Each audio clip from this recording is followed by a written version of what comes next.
The reason you're not getting hired in cybersecurity is not because you don't have a degree or AI is stealing your job, it's because you don't have experience. But here is the twist. We can manufacture experience. You can build it yourself without waiting for anyone to give you permission. This is Jose. He landed his first cybersecurity analyst job at the age of 37 without any prior IT experience or technical degrees, and he did it in a very small and competitive market in South America using the exact same process that I'm about to show you in this video. But he's not alone. I get daily success stories from all over the world who followed advice on my videos and managed to land their first cybersecurity job without any prior experience. And in this video, I'm gonna show you the exact same process that Jose and others have used in a step-by-step manner to land their first cybersecurity analyst job without waiting for anyone's permission and without having prior experience. I'm gonna go over the foundation that you need, the training and certification, and more importantly, I'm gonna go over how to word things in your resume in a way that meets that experience requirement without having a prior IT or cybersecurity job. But before we start, what does a cybersecurity analyst do? And is it the same job as a SOC analyst? Now, the first thing you need to know is that job titles in cybersecurity are so messy. So the title cyber analyst can be given to so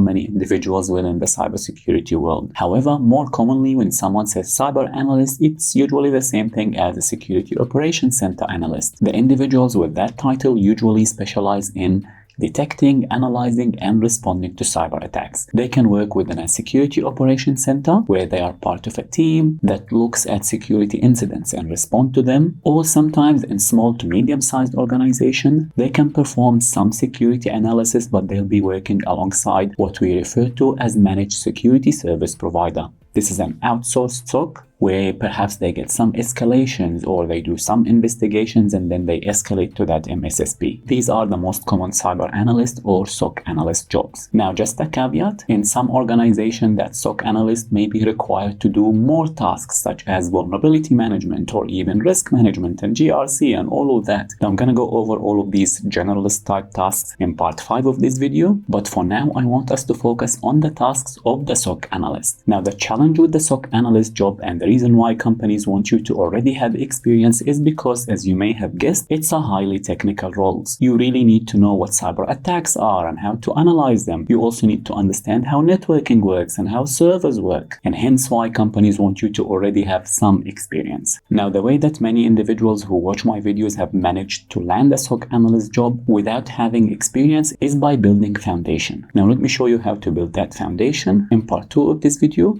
foundation. Now, the word foundation in cybersecurity is very confusing, especially for individuals who are not part of the industry. A lot of beginners believe that the foundation for cybersecurity is simply network engineering, with the underlying false assumption that cybersecurity is simply advanced network engineering. Now, this is simply not true. Network engineering and network security is one of many domains in cybersecurity. And therefore, when I say foundation, I mean cybersecurity foundation, which yes, includes some networking, it includes operating system knowledge, but it also includes knowledge of cybersecurity systems and processes and methodologies and framework. This is the foundation that you need to build skills that will enable you to become a cybersecurity analyst. Now, in the past, the only foundational training available to us used to be CompTIA A+ and Network Plus. However, nowadays we have so much better resources. The material in A+ and Network Plus are simply overpriced and outdated. Now, some people get upset when I say skip those because they think I'm saying skip learning IT and networking. That's not what I'm saying. What I'm saying is the knowledge of IT and networking exists elsewhere in much better resources. In fact, all the hands-on practical platforms that I recommend throughout this video will have tons of foundational material that will teach you networking and operating systems and IT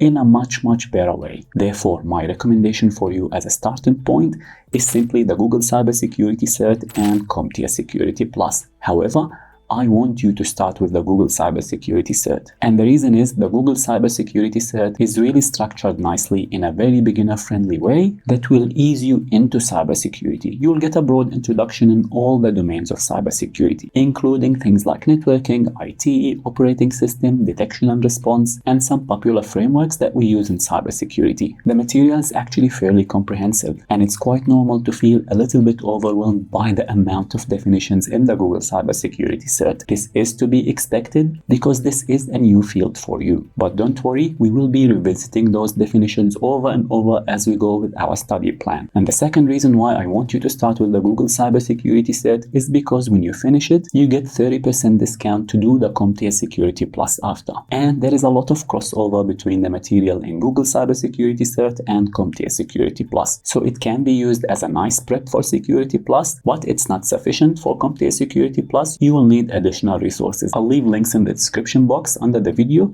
with all the links that you will need to access those resources. And finally, the Google Cybersecurity Cert also includes practical hands-on lab that will introduce you to Linux, MySQL, and Python. Those are tools that you will need as a SOC analyst, so you'll get a nice taste early on in your learning journey. Now, once you finish the Google Cybersecurity Cert, you can do the CompTIA Security Plus. However, I want you to wait a little bit. I want you to do more practical hands-on training so that when you come back to CompTIA Security Plus, it actually makes more sense. You don't need to memorize so many concepts because you have done them practically. So hold on for the CompTIA Security Plus, we will do it later. But before I move on from this section, a common question I get asked is, what about the ISC2 Certified in Cybersecurity or ISC2CC? I don't recommend that certificate simply because I feel the material is watered down and honestly it doesn't add any value, so please go ahead and skip it. And don't make the common beginner mistake of spending way too much time in this introduction phase, because really the Google Cybersecurity Cert, CompTIA Security Plus, ISC2CC, all of those are simply introduction to cybersecurity. So all you're doing here is just getting introduced to some definitions and some concepts. The goal of this phase is for you to finish the Google Cybersecurity Cert and move on to proper training that will actually build your SOC analyst skills, which is what we will cover in part 3 of this video, the cybersecurity analyst skills. When you look at a typical SOC analyst role job description, they want you to have 2 to 3 experience in certain areas, and the reason is they really want you to know how to detect, analyze, and respond to cyber attacks. Those are the 3 major tasks of a SOC analyst, and therefore we need to build those skills progressively. Luckily today you have access to so many resources that I wish that I had access to when I was starting out in the early 2000s. My life would have been so much easier. Now the starting point that I recommend for you to build your SOC analyst skills is either TryHackMe SAL1 or Letsdefend SOC Analyst path. Both are absolutely great resources to build your SOC analyst skills. The content is similar. There is a lot of crossover between the content. For example, if we look at TryHackMe SAL1, it starts off with foundational knowledge, which will be a review of what you've learned in the Google Cybersecurity Cert. Then it covers cybersecurity fundamentals. You may be familiar with some of the concepts here, but it will introduce you to new stuff. And then it goes over common malicious behavior. This is an introduction to cyber attacks and common cyber attacks types. You go over social engineering, network attacks and web exploitations, and other foundational concepts that you will use in a security operations center. So as a SOC analyst, you'll usually receive tickets that one of those attacks have occurred and you need to perform the analysis on them. So here you get to learn about the different types of attacks, and then you learn about the security tools that we use to analyze, detect, and respond to those cyber attacks. When you work in a security operations center, there will be an abundance of tools in the environment, and every environment will have a different set of tools. However, those tools work in pretty much the same way. So here you get to learn the concepts, how those tools act, why we need them, and how we utilize them as cybersecurity analysts. And in part 5, you go over the workflows and the processes that we used in a SOC. As I said, as a cybersecurity analyst, you may be part of a big team, and there are certain playbooks and processes that you need to follow that are industry standards. So we don't go on randomly analyzing and responding to things and turning off production systems. It doesn't work that way. There are certain steps and methods that we use. Now, the reason why I really like TryHackMe SAL1 is because part of the exam and part of the training, you get to use their simulated SOC environment. So you actually get to practice in a live real-world security operations center where you actually analyze, detect, and respond to cybersecurity incidents in a safe environment. This is how we manufacture experience. So when you go to an interview, you can actually talk about how you detected, analyzed, and respond to cybersecurity incidents. This gives the hiring manager the confidence that you are in fact someone who knows what they are doing, you're serious about a career in cybersecurity, cybersecurity, and you didn't just memorize a bunch of multiple choice exams to get a piece of paper at the end. Now, if you look at Letsdefend SOC Analyst pathway, you will see that it covers pretty much similar concepts. There might be slight variations, but they pretty much talk about the same thing. Now, should you do one or both? In my opinion, I highly recommend you do both, because as I said, this is something new to you, and even if it wasn't new to you, this is a lot of information and a lot of topics. And yes, this is a highly technical topic, and therefore it's quite normal to forget things. Let's say you learned about the MITRE ATT&CK framework, but 2 weeks later you forgot everything. So when you go and do the Letsdefend SOC Analyst pathway, you will get exposed to the same concept. Perhaps you'll get asked about it in a different way. This will solidify your understanding, and instead of trying to memorize things this way, you understand things, but also you know where to look for things. Remember, you're trying to get a long-term career in cybersecurity, so please don't try and cut corners and want to do the absolute minimum amount of work. Instead, you should use everything at your disposal to be the best cybersecurity analyst that you can be, and therefore I highly recommend finishing also the Letsdefend SOC Analyst pathway. Now, those two platforms will pretty much teach you how to work in a SOC. However, if you remember at the beginning of this section, I said the SOC Analyst does detection, analysis, and respond to cyber attacks. Now, the more experience you have, the more depth you can have in all of these 3 areas. For example, there are individuals who specialize in just detecting cyber incidents. They are specialists in a SIEM. The SIEM is a tool where we ingest the logs from different locations and we perform the analysis using logs in that SIEM. So they create detection use cases and they create alerts for those cyber attacks. So that can be a specialty on its own. However, as you're learning to become a security analyst, once you finish SAL1 and SOC Analyst pathway, I want you to go a bit deeper in one of those areas. And for that, my recommendation is to use Letsdefend SIEM Engineer Career Pathway. This is similar to the SOC pathway, but you specialize in SIEM engineering, in detection. And this will give you so many keywords and so many talking points in your resume that will communicate to hiring managers and companies that you in fact have the knowledge and expertise in this area. You may not have done it in a company, but you have the skills and you're more than capable. The SIEM Engineer Career Pathway covers popular tools like Splunk and Waza and even IBM QRadar. As I said, those SIEM tools work pretty much in a similar way, so once you learn one of them, your skills translate to the other. And the more depth and knowledge you have in this area, the more jobs you will qualify for. You will see job ads that say they want a SIEM engineer or a SOC engineer, someone who specializes in detection. So now you have even more options. Now, if you reach this point and you've done all of those trainings, I believe you've covered your bases when it comes to security analyst, and you'll be pretty much ready for a SOC analyst job. But if you really want to stand out, I'd like you to venture into more intermediate/advanced level skills. Now, for that, I want you to go deeper in the responding to cyber attacks. You see, it's one thing to respond to phishing attacks or to reset a user password.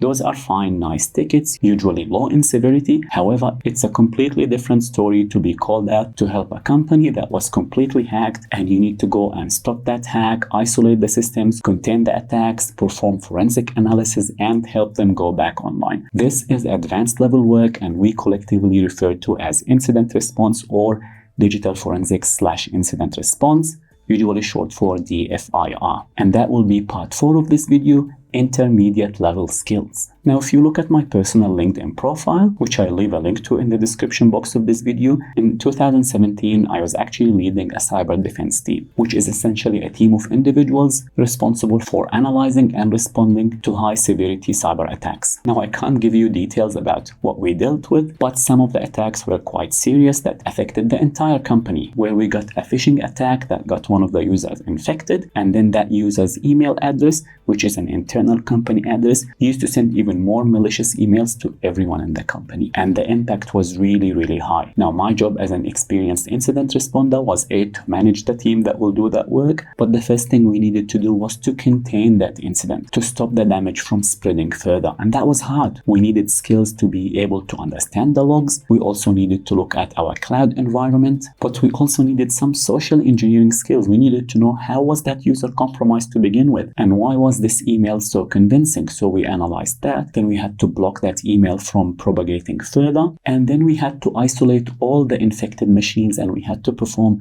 forensic analysis on those infected machines to understand the extent of the damage. So suffice to say, it was a week-long job and we didn't get much sleep. But this is the world of digital forensic and incident response. Now, to gain those skills will give you a huge competitive advantage when you're applying for SOC analyst job, because trust me, I don't see many candidates with that type of skill. All I see is usually CompTIA Security Plus, A+, and some CCNA, and zero practical knowledge. So if you come to me with knowledge of how to analyze and respond to cyber attacks, you will stand out. In fact, that's what Jose told me. He said that his manager was even surprised that he had all this knowledge because most candidates simply don't have that. Now, to build that type of skill, luckily, there are 2 platforms that offer you training with that type of skill. We have from Hack the Box, we have CDSA, and from Cyber Defenders, we have CCD.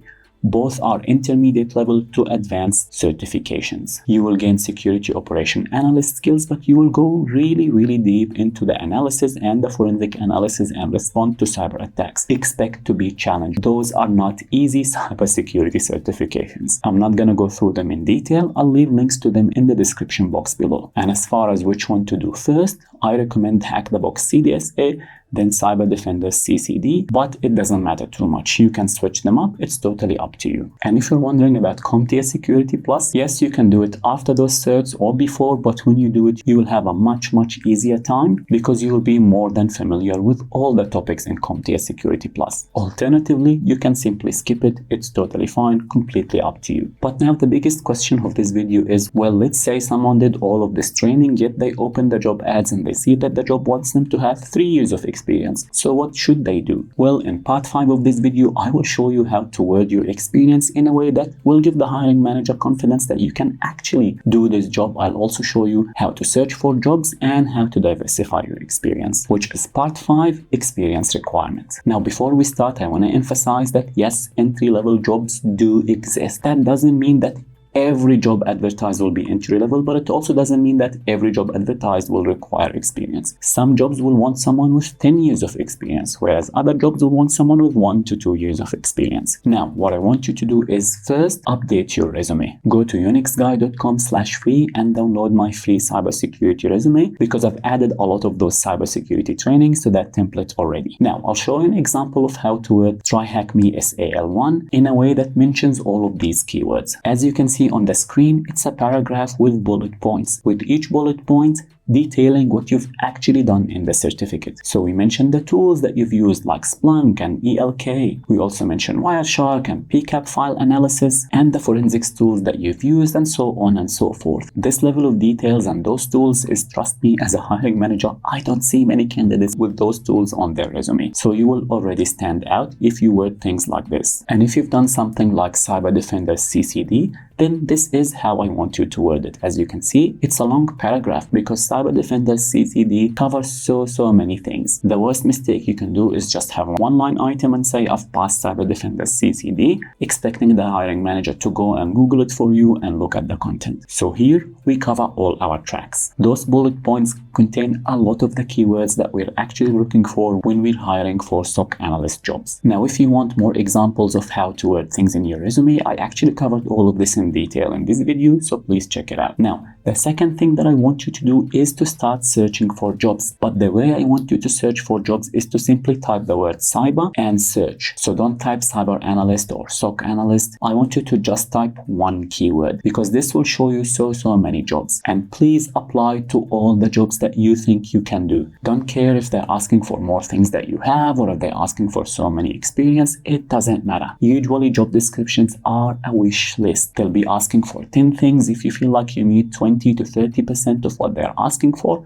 apply. Let them reject you. Don't reject yourself. Like I said, it's extremely rare to see candidates who have done practical hands-on training apply to jobs, so you will stand out. Now, when I say practical hands-on training, I say the platforms that I outlined. I'm not referring to the free rooms from TryHackMe or just some random beginner CTF or some hacking tutorials. This is not education. The stuff that I mentioned, the full certification, the full SOC analyst path, this is learning. Passing something like Cyber Defenders CCD is a proof that you know what to do in a security operations center. This is completely different to things like capture the flag, which is good for entertainment. You may learn something, but it's not a structured plan. Now, the other keyword that I want you to use is just type SOC. Some jobs will not mention the word cyber, they just type SOC. So you will have to sift through and go through them one by one. Now, as far as to where to search for jobs, LinkedIn should be your number one tool. So use LinkedIn in your country. And then it depends on where you live. There might be another job board that's relevant to you. For example, in Australia, we have seek.com.au. In the US, there is Dice and Indeed and many more. So please look for what works for you locally. And the third thing is you will see some jobs that are asking for so many things that are not really related to SOC. For example, they may want you to perform risk analysis or compliance, or they want you to know ISO or NIST framework. Now, those are GRC skills, and you will find that usually small to medium-sized organization, they want you to be more of a generalist. Then what you can do is actually build those GRC skills. I cover all of this in GRC Mastery. Go to grcmastery.com. I show you how to perform risk analysis, how to go through practical cases. It can be a good addition to a SOC analyst if you want to work in an environment that wants you to do more than one thing. The other skill that I want you to consider adding is actually cloud skills. So doing certification from Amazon AWS or Microsoft Azure is an absolute great addition to any SOC analyst, because in most environments the data will be stored in the cloud. So the more knowledge in the cloud you have, the better off you will be as a cybersecurity analyst. So combining SOC analyst skills with some GRC and some cloud will make you stand out in a sea of candidates. Remember, 99% of the candidates that I see applying to jobs have done the bare minimum. So please give yourself a chance and treat this like a long-term career. Now, as far as resume is concerned, sometimes I see resumes of candidates who have done a lot of things well, but their resume doesn't look good or they make common mistakes. I highly recommend you check out this video where I go over the most common mistakes that candidates make in their resume, just so you make sure that you're not making any of those mistakes. We don't want you to do all of this hard work and waste it because you made mistakes in your resume or you were a bit lazy with the resume. Please check it out and I'll see you there.